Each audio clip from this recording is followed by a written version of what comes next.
Hello दोस्तों, नमस्कार। और आज हम बात करने वाले हैं शैव धर्म एवं भागवत धर्म के बारे में। ठीक, ये वीडियो आर ओ के एग्ज़ाम के लिए मोस्ट इम्पोर्टेंट वीडियो है। अगर आप आर ओ के एग्ज़ाम के लिए सीरियस एस्पिरेंट हैं तो प्लीज़ इस वीडियो को ज़रूर देखें और कोशिश करें अंत तक देखें, और हो सके तो इस वीडियो को है जो आप कम समय में देखना चाहते हैं तो 2x स्पीड से देखें। ठीक, इसके साथ आपको आर ओ के लिए क्या करना है वो एक मिनट बात कर लेते हैं। आर ओ के एग्ज़ाम के लिए देखो, सबको पता है गणना चक्र को पढ़ना ही पढ़ना है, और मेरा ये मानना है कि अब तक आप गणना चक्र पढ़ चुके होंगे। ठीक, इसके बाद आपको क्या करना है, इस देखो सिंपल है, या तो आप इस किताब को ले आएँ मार्केट से, वो किताब पढ़ें, ठीक है ना। और हो सके किताब न लाएं तो जो है आप 2x स्पीड से इस जो वीडियो है, सेम किताब की वीडियो है, इसको देख लें। तो मेरा मानना है अब लास्ट टाइम में किताब पढ़ने का टाइम नहीं है, इस वीडियो को देख लें, ठीक है ना। और किताब का नाम मैं आपको बता देता हूँ। ये किताब जो है महेश कुमार बरड़वाल की किताब है, ठीक है ना। और इसका जो नाम है, ये इसका नाम आता है NCERT सार संग्रह, महेश कुमार बरड़वाल बोलते ना, मार्केट में मिल जाएगी। ठीक, इसके साथ महेश कुमार बरड़वाल की सारी सब्जेक्ट की भी किताबें आती, सारी सब्जेक्ट की मत लेके आना, ये वाली किताब ले आना। ठीक, और लाना चाहो तो, but it's not most important. बस ये वीडियो आप देख लेना, गणना चक्र पढ़ लिया आपने, ये वीडियो देख लो, और इसके साथ आप एक काम करो, और वो काम है मॉक लगाओ, केवल मॉक लगाओ, ठीक है ना। मॉक के बाद अलावा आपको कुछ भी नहीं करना है। मॉक लगाओ, और मॉक जो है हिंदी के लगाओ, GS के लगाओ, और देखो आप कितने पानी में हैं, ठीक है ना। जो क्वेश्चन गलत हो रहे हैं उन क्वेश्चन को जो आप खुद से एनालिसिस करें, और हो सके तो एक जगह लिख लें, और नहीं तो मॉक लगाओ और क्वेश्चन एनालिसिस करो, ठीक है ना। लेकिन जो क्वेश्चन गलत हुए उन क्वेश्चन को अच्छे से ध्यान से देख लो, जिससे कि अगर दोबारा वो क्वेश्चन फंसता है तो दोबारा गलत ना हो। ठीक, अब हम बात करते हैं टॉपिक है शैव एवं भागवत धर्म। ठीक, तो यहाँ पे पहला क्वेश्चन कह रहा है कि नयनार कौन थे। नयनार कौन थे, ठीक है ना। शैव धर्म से उपासक थे, नयनार बोलते हैं, ठीक है ना। तो इसको याद कैसे करना है, देखो भगवान शिव की 3 आँखें थी, 3 आँखें थी, ठीक है ना। तो एक दो आँखें तो सबको पता, और एक आँख जो थी उनकी माथे पे थी, ठीक है ना। और नयनार में शब्द आ रहा है नयन, क्या आ रहा है, नयन, ठीक है ना। नयन को भगवान शिव की 3 आँखों से कनेक्ट कर लो। जिंदगी में अगर कभी भूल जाओ तो इस वीडियो को दोबारा देख लेना। ठीक, भगवान शिव की 3 आँखें थीं, 2 तो सबकी होती हैं, और तीसरी आँख भगवान शिव की माथे पे थी। 3 आँख से याद कर लो नयन, नयन आँखों को ही बोलते हैं, और नयन से याद कर लो नयनार, ठीक है ना। तो इस प्रकार से आप जिंदगी भर याद रखेंगे। नेक्स्ट क्वेश्चन यहाँ पे कह रहा है कि मत्तम यूर, या कह सकते हैं मत मयूर से क्या तात्पर्य है। तो इसका जो तात्पर्य है ये है, प्राचीन भारत में एक शैव संप्रदाय था। कौन था, प्राचीन भारत में एक शैव संप्रदाय था जिसका नाम था मत मयूर। ठीक, त्रिमूर्ति एवं अर्धनारीश्वर की पूजा किस काल में प्रारंभ हुई थी, और ये हुई थी गुप्त काल में। ठीक, नेक्स्ट क्वेश्चन कह रहा है मेगास्थनीज ने जो है भारत भगवान शिव को को कौन सी संज्ञा दी थी, ये दी थी डायोनिसिस। ठीक, नेक्स्ट क्वेश्चन यहाँ पे कह रहा है कि जैन ग्रंथ जो है इसका नाम है उत्तरा अध्ययन सूत्र में वासुदेव का संबंध जो किस जैन तीर्थंकर से बताया गया है, ये बताया गया अरिष्टी नेम से।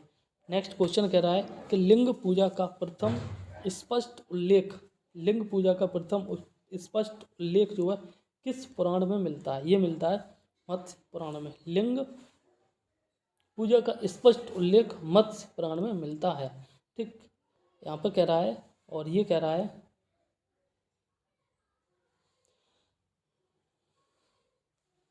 अथर्ववेद एवं श्वेताश्वर उपनिषद में शिव का नाम महादेव मिलता है। अथर्ववेद एवं श्वेताश्वर उपनिषद में शिव का नाम क्या मिलता है, महादेव, ठीक है ना। और शिव की प्राचीनतम मूर्ति, ये 1ली शताब्दी की बात की जा रही है। इसमें जो है शिव की प्राचीनतम मूर्ति मद्रास के निकट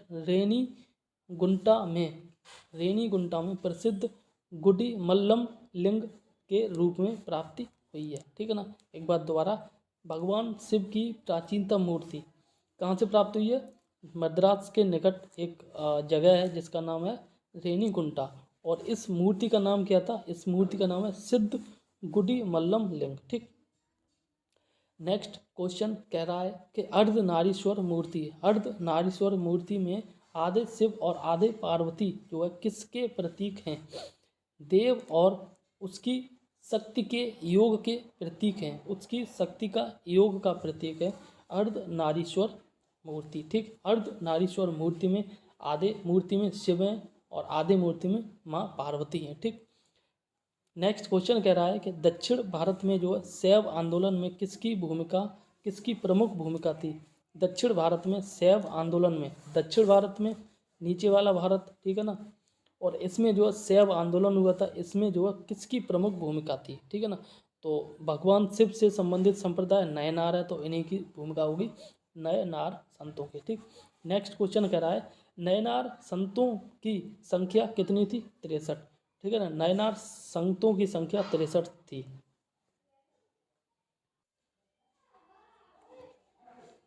नेक्स्ट क्वेश्चन कह रहा है कि नयनार संतों की संख्या कितनी है? 63। कितनी है? 63।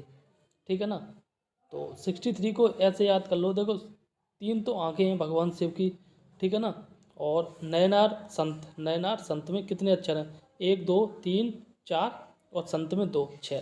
तो इस प्रकार से आप याद कर लो।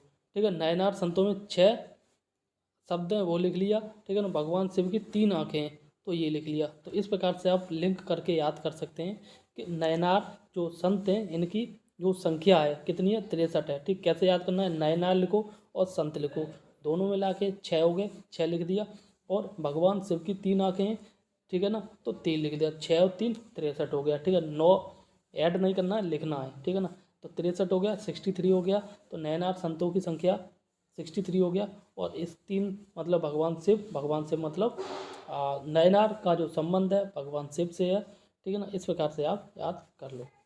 नेक्स्ट क्वेश्चन यहाँ पे कह रहा है एक संप्रदाय के रूप में जो है शैव धर्म का प्रारंभ किस काल में हुआ? एक संप्रदाय के रूप में शैव धर्म का प्रारंभ जो है ये शुंग सातवाहन काल में हुआ, शुंग सातवाहन काल में हुआ था। ठीक, इसी प्रकार से यहाँ पे कह रहा है प्रमुख दर्शन व प्रतिपादक। ठीक है ना, तो ये इम्पोर्टेंट है और यहाँ से क्वेश्चन बनता है, याद कर लेना है, और मैं कोशिश करूँगा कि कोई ट्रिक बताऊँगा आपको। प्रमुख दर्शन व प्रतिपादक, प्रमुख दर्शन व प्रतिपादक। ठीक, प्रथम जहाँ दर्शन है यहाँ पर आधार ग्रंथ और यहाँ पर आपका प्रतिपादक है। ठीक, तो यहाँ पे हम देख लेते हैं दर्शन में जो बात की गई है सांख्य दर्शन की, और इसका जो ग्रंथ है या आधार ग्रंथ है ये सांख्य सूत्र है। सांख्य दर्शन से सांख्य सूत्र आराम से याद कर सकते हो। इनके प्रतिपादक ये थे कपिल मुनि। कौन थे? कपिल मुनि। ठीक, तो सांख्य दर्शन जो है इसका ग्रंथ था सांख्य सूत्र, इनके जो प्रतिपादक थे ये थे कपिल मुनि। ठीक, नेक्स्ट क्वेश्चन कह रहा है न्याय दर्शन। न्याय दर्शन का जो ग्रंथ है न्याय सूत्र है, ठीक है ना, और इसके प्रतिपादक हैं अक्षपाद गौतम। इसी प्रकार से योग दर्शन, योग सूत्र, और इसके प्रतिपादक हैं पतंजलि। तो ये तो सभी को याद ही होगा कि पतंजलि रामदेव के गुरु पतंजलि। ठीक है ना, गुरु तो नहीं है, पता नहीं, लेकिन ये योग दर्शन जो है योग सूत्र इसका ग्रंथ है, और इनके जो प्रतिपादक हैं पतंजलि। वैशेषिक दर्शन, वैशेषिक सूत्र, ठीक है ना, इनके जो प्रतिपादक हैं और इनका नाम है कणाद या उलूप। ठीक, मीमांसा इसका सूत्र है पूर्व मीमांसा सूत्र, और इनकी जो प्रतिपादक है जैमिनी। ठीक है ना, मीमांसा के प्रतिपादक जैमिनी, और वेदांत का सूत्र है ब्रह्म सूत्र, और इनके प्रतिपादक है बादरायण या बदरायण। ठीक है ना, तो एक बार दोबारा देख लेते हैं, और यहाँ पे हमें देखना है। तो यहाँ पे देखो ये तो सिंपल है, सांख्य दर्शन सांख्य सूत्र, न्याय दर्शन न्याय सूत्र, योग दर्शन योग सूत्र, वैशेषिक दर्शन वैशेषिक सूत्र। इसको याद करने की कोई ज़रूरत नहीं, आराम से हो जाएगा। सांख्य दर्शन के जो मुनि हैं या संस्थापक है ये कपिल मुनि। ठीक है ना, एस के याद कर लो, सांख्य दर्शन कपिल मुनि, और न्याय दर्शन के अक्षपाद गौतम, तो इसको याद कर लो एन ए। ठीक है ना, इस प्रकार से जो है योग दर्शन पतंजलि सबको याद है, तो इसको याद करने की ज़रूरत है ही नहीं। ठीक है ना, वैशेषिक दर्शन इसके कणाद मुनि, वैशेषिक दर्शन कणाद मुनि, और मीमांसा के जैमिनी, और वेदांत के उत्तरायण, ठीक है ना। इसी प्रकार से लास्ट में यहाँ पे कह रहा है, और ये कह रहा है गुप्त शासक चंद्रगुप्त द्वितीय, और इन्हीं को बोलते हैं विक्रमादित्य, ठीक है ना। चंद्रगुप्त द्वितीय ने विक्रमादित्य, विक्रमांक और परम भागवत आदि उपाधियां धारण की थी, ठीक है ना।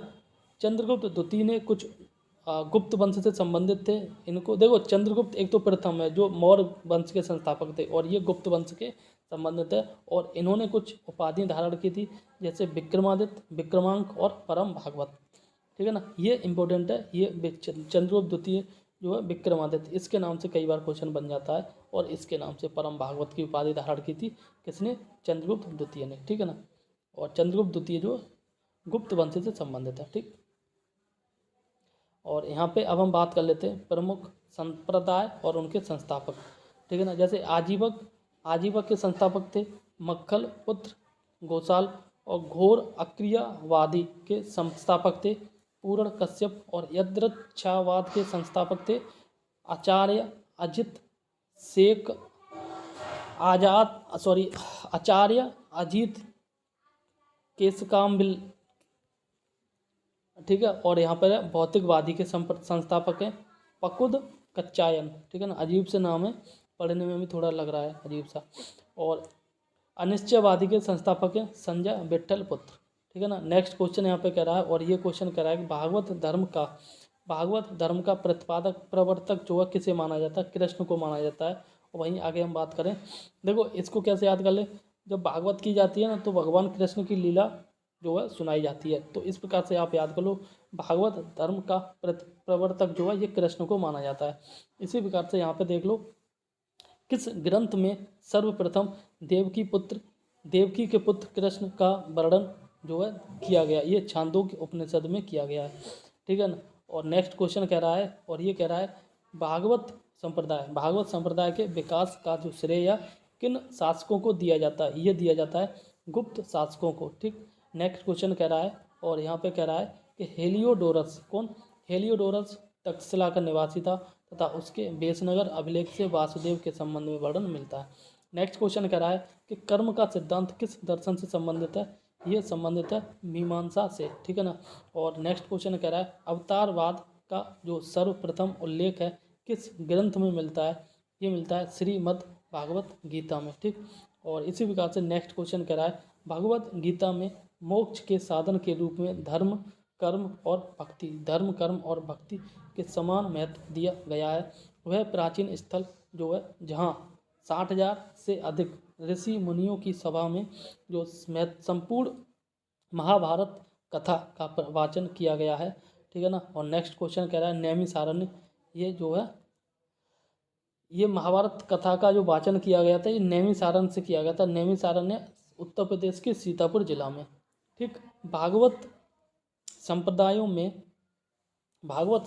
में भक्ति के रूपों की संख्या है ये 9, ठीक है ना। और नवदा भक्ति कहा जाता है।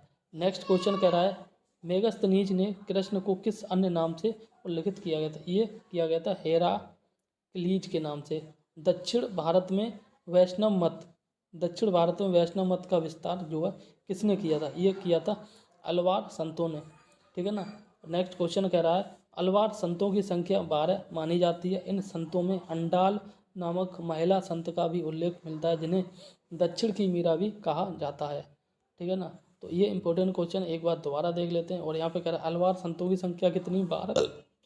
अलवार देखो, अलवार में 12 दिख रहा है, अलवार में 12 दिख रहा है, और 12 में 12 दिख रहा है, 12, ठीक है ना। तो इस प्रकार से आप लिंक करके याद कर लो, अलवार संतों की संख्या 12, अलवार संतों की संख्या 12, अलवार में 12 दिख रहा है और 12 में 12 दिख रहा है, ठीक है ना। इस प्रकार से आप आराम से लिंक कर लो, ठीक। इन संतों में जो अंडाल नामक महिला संत का उल्लेख भी मिलता है जिन्हें दक्षिण की मीरा के नाम से भी जाना जाता है। तो अंडाल संत, ठीक है ना, एक महिला का नाम था, अंडाल संत थी, और इस अंडाल महिला संत को जो दक्षिण की मीरा के नाम से भी जाना जाता है।